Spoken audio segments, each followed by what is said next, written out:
Hello and welcome to the Mal and Johnny Show. I met somebody this week who'd been to see my show at the Grand Theatre, and during the show I'd put up a lot of photographs from the past, and he said, I didn't recognise you in any of them. You've changed so many times over the years, which got me thinking, Johnny, about followers of fashion, victims of fashion. Man, I've done it again today. You know, I thought to myself, right, I'm going to see Johnny Tudor. I want to look smart, so I've got a scarf around my... I don't need one, Johnny, to be honest. It's quite warm in the doghouse this afternoon, but I'm wearing one. Followers of fashion or victims of fashion, what are you? I suppose I have followed fashion. I mean, when I left school first, I went to work for John Collier's. Do you remember? Yes. It was John Collier's, no window to watch. And I got into like suits and that, you know, and in those days you had like the Italian suits with the short jackets and the very narrow trousers. And then there was it was the Teddy Boy era. I wasn't there. It was a bit after that. That was with the long jackets. Yeah. But we used to get people coming in like Teddy Boy saying, I want a new jacket. I want it with a velvet collar and I want it fingertip length. Fingertips, yeah.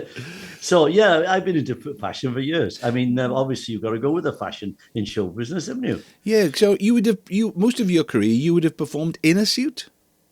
Yeah, I still do. No. If I do a concert, I've got, usually, if it's an evening concert, I'll be in a DJ, won't I? Yeah, and a dicky boat, you know. I've always done it. That's how I feel. I feel that I'm a bit of well, it's a bit like my mother used to say, you can't go on the stage unless you look in the part. And there was an old friend of mine, Ted Rogers, who's sadly not with us. He used to go to this tailor that I used to go to called Robbie Stanford. Right. And Robbie used to make all the suits for all the people in show business. He used to do Tom Jones, Engel, but you name it, he did it, you know. Yeah. And they were fabulous suits. They fitted you, you know, they wouldn't fit anybody else, if you know what I mean. So how many measurements do they take for something like that? Because I know I'm 44 chest and 34 waist, and then 34 legs. That's me done. Well, what we used to do chest, obviously. Yeah. Waist. Yes. Hips. Around your bum, you know. Right. And then they do the half back, from the half back to the corner of your sleeve there. Right. Then they do from the sleeve down the elbow to the end of where your cuff goes. Right. What else do we do? And then we do inside leg, outside leg. Wow. And in waist, obviously, so quite a lot of measurements. Yeah. What about? And then when I used to go up to London to get this guy to make suits, he used to measure me, and then I'd have to go for 3 or 4 different like fittings before it was done. Wow. Waistcoat as well, or just a jacket? I've done waistcoats in the old days, yeah. Mm-hmm. A lovely grey suit that Robbie made me with a small waistcoat that just went underneath. How can I say it? You can't see it from there, but just underneath, over the belt area. Do you know what I can't stand these days? You look at TV, people have got suits on, the trousers don't fit them anywhere. They're too tight, they're too long, they're all buckling over your shoes, nobody presses them. I mean, because I'm so used to being this dandy type look, I can't handle it. But the thing is, you see the current Prime Minister, Rishi Sunak, when he's got they don't fit him anywhere. He looks like halfway up his leg, man. But he looks like he's got a suit like Norman Wisdom. Do you know what I mean? Maybe Norman Wisdom would be better. In the world, you're going to go up to blinking, what's the name street? Not Water Street. Savile Row. And you get the best suit in the world. I mean, they're expensive now, mate. Yeah. Handmade suits now cost you anything with 3 or 4 grand. What? Goodness me. When I first had a handmade suit, is when opportunity knocks, and I walked into Robbie. I'd found out where Robbie Stanford was, right? Because I'd seen what's his name, Bruce Forsyth on TV. Remind us now about Robbie Stanford. Remind us who he is. Another one of Robbie's, he'd say, you know, because he always went to Robbie Stanford. Yeah, so I looked him up and found him. Oh, I see. And he was in where was he? He was in Shepherd's Bush then. He was in Shepherd's Bush. He moved then to Bond Street later because he became famous. Everybody wanted. Yeah. So I walk into his shop, and he's a little Jewish guy, Robbie, and he straight away, hello, Johnny, saw you on the television, man. You know, one of those, you know, he's schmoozing me straight away. And the suit cost me, I think, 80 quid. Now, you could buy a suit in those days for 20 quid. Yeah. You know, from a shop like Burton's or John Collins. And this was 80 quid. I thought, I got to have one anyway. So I had it. Yes. And from there on, I always went to him. But at the last suit I had off him, which was a good few years ago, it cost me like 2 grand. Wow. Now, I hope you don't think I'm being rude here, but I'm trying to remember the guy's name. Elvis Taylor. in Memphis. I do remember the guy's name. Was it? Oh, he used to make those jumpsuits for him. Yeah, no, what's it called? Lansky. Mr. Lansky. That's Bernard yeah. Lansky. So funny you're talking about making shoes. So Bernard Lansky, right? He had a shop in Memphis, and he used to dress Elvis, and Elvis used to come in, and he'd want the like juke joint suits, like the like the pimps used to wear. Really, he wanted to be and he sold him the suit for the Ed Sullivan show and stuff like that. So this is before he went into the big jumpsuit bit, was yes, it? yeah, this was like when he was a big, padded jackets. Yes, Yeah. I remember talking to Bernard. Yes, sir. You came in here, yes, sir. And it was like, but he was still. So that was around about 2000. He must have been in his 80s then. He's probably not with us anymore. But, when you walk into his tailor shop, you felt, wow, this is an emporium. This isn't just like getting a suit. This is like getting a whole character as well. I know. Yeah. I used to go into Robbie's shop when he moved to Conduit Street, which is off Bond Street. Right. And he'd have one guy be sitting on a table, cross-legged, doing the sewing. Because everything was by hand. Oh, wow. All the lining would be put in by hand, all hand-stitched. I mean... And if like the buttons on the cuff, they open up. They're not just there for show with him. Wow. You know what I mean? Yeah. And the buttonhole was a real buttonhole. I mean, it was top class. Yeah. And I said to him, Rob, I said, I can't keep coming to London. It's cost me a fortune for 4 of these picking. When it's ready, will you send it to me on a train, please? Yes. And I'll pick it up in Cardiff. He said, no, can't do that. I said, why not? He said, I sent 4 to Glen Campbell on Pan Am and he got lost.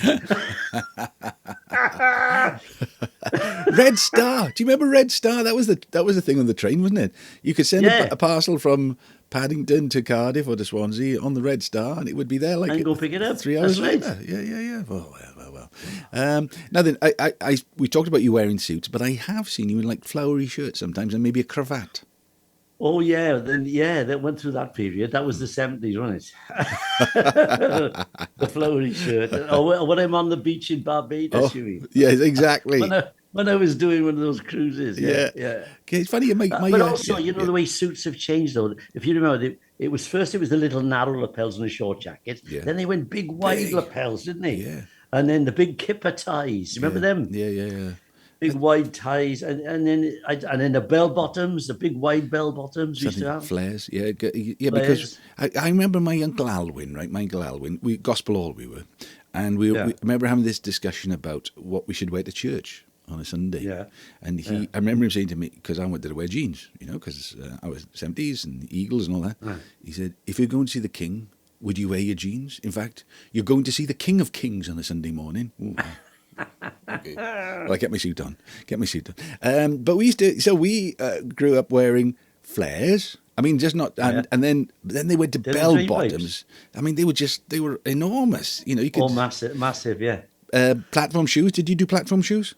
Well, not huge platform, but a bit of a lift, if you know what I mean. Yeah, we did those. Because the stupid thing was, we were teenagers, so it was like Slade and all that, and Sweet, and they all had platform shoes, so we all bought platform shoes. But then we'd still play football in the yard. I mean, we were asking for ankles. In your platform shoes? In your platform shoes. It's crazy. So you'd have platform shoes, big flares on, massive tie. In fact, the tie pretty much looked like my massive tie. Big collars and everything, and we play football. I mean, it was just ridiculous. But you see the way you've got that around your neck now, right? Yes, thank you. That's what we do now. We tie it like that. In the old days, we didn't do that. Oh, we used to have it like this, and it'd be folded over the mid like a muffler. Oh, like the old miners used to wear. Yeah. But you know what? I noticed you just saying about going to church in jeans. In when I was about 18, 19, you didn't go to the theatre unless you were in a suit. You wouldn't go into a theatre, and you'd all have to stand up at the end for God Save the Queen. Wouldn't you? Wow! Even in the cinema. Cinema, they used to do that, and the TV before the TV went off, the little dot in the middle. That's right. Yes, have the national anthem at the end. We've lost the class. I tell you what, no wonder we've gone to the dogs. So I went through flares, and then I've been back through like tight drain pipe type jeans then as well. So I do have a pair of flares somewhere there. I wear straights now. Straights. Okay, Aye. so They're that's not flares, and they're not drain wide. pipe. Yeah. But I remember when we used to have those Jane pipes when I was about 16. They used to come in. I wanted 16-inch bottoms. You could hardly get your foot through them. Do you know what I mean? Lay on the bed, pull them up. Yeah. Do you remember the first time that we had the shiny mohair suits? Oh, well, it could be the big one. Is it the big one? Yeah. Is Hang it? on, I'm going to my. Well, have a Hang chat. on. No, it's all right. It's only Emily. I'll ring her back. Okay. Yeah. So what was I saying? Oh yeah, we before then we had like the Surge and the Hop Sack and this, and then the mohair suits came out. Do you remember those? Yeah. The shiny suits. We all had them. They looked like silk. It's before your time, is it? There's a song by Elton John. A mohair suit. I know I read it in a magazine. Benny and the Jets. Oh, Benny and the Jets. No, I think I have a mohair one. That's like that. Is that the shiny Italian type of suit? Is it? Yeah. But Yeah. it's the and it was a fabric called Tonic, which was a 3-ply mohair, which was like a heavier duty, but it was a lovely sheen on it. Yeah.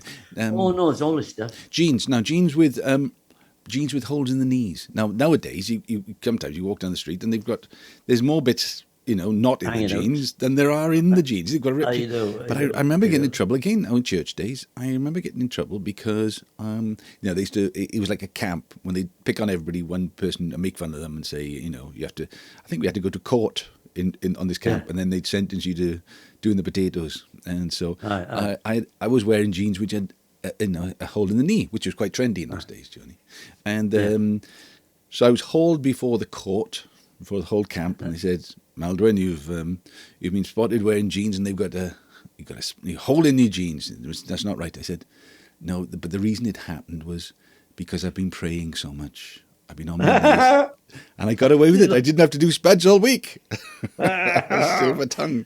Talking about hole in the knee, I remember Stan Stennett saying to us, I got to get a new swimming costume. He said, mine's got a hole in the knee. Lovely Stan. Right then, now, a couple of things now. Facial hair, Johnny. Now, are you always clean shaven? Always. I can't. I don't like the feel of it. If it's stubble, I can grow stubble easy quickly because I'm quite thick with the hair and whatever. Yeah.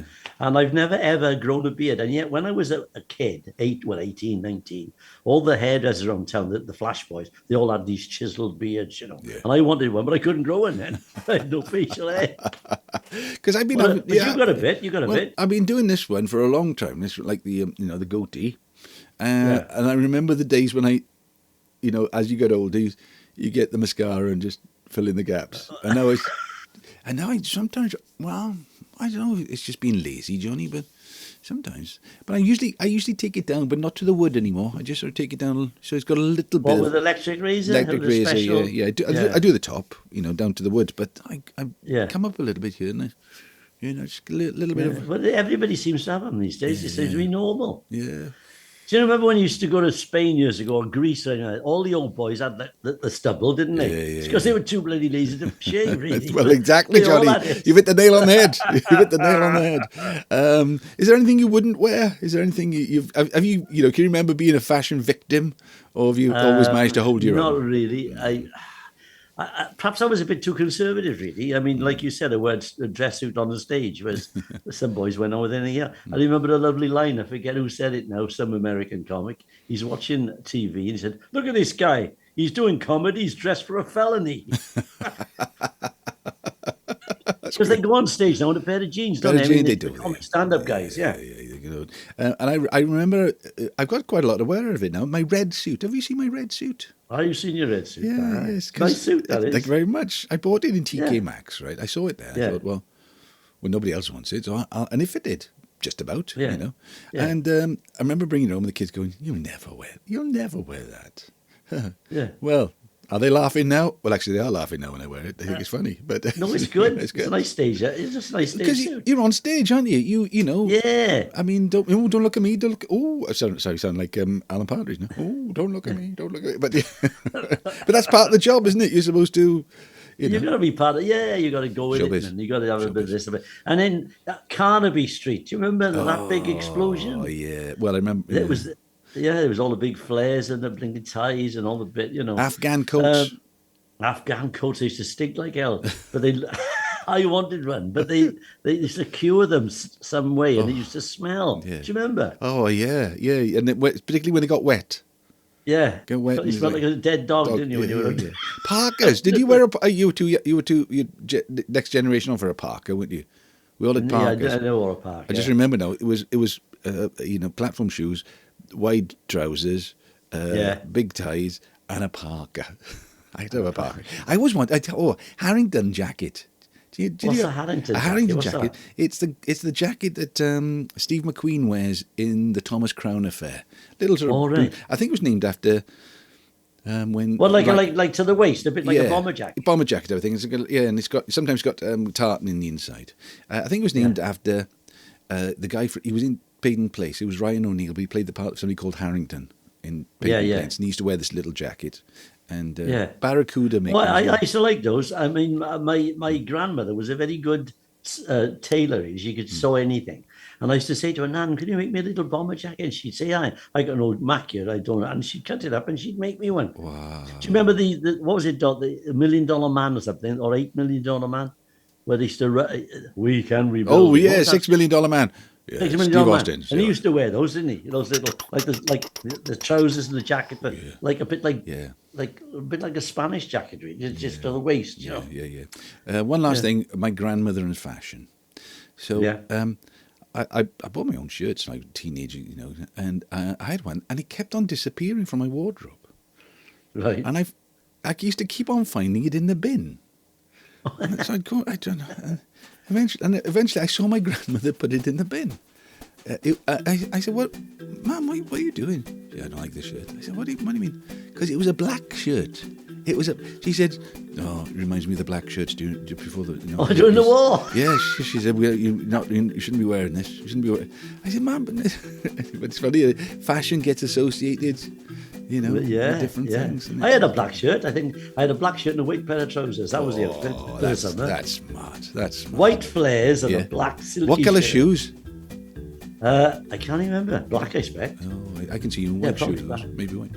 All right, good stuff. Well, it's nice to see you in a lovely red jumper today, looking very smart. Quite festive, really, I think. Christmas is coming. Yeah. I like red. I usually wear red scarves as well when it's cold. Yeah, lovely. Yeah. Good stuff. Goes with your eyes. It's red. It's a night out. All right, boy. Well, yeah. It always looks fine. Always looks smart. So sartorial cheerio from me and a sartorial whatever it is. See you, Johnny. Take care. Ta-da, mate. Ta-da.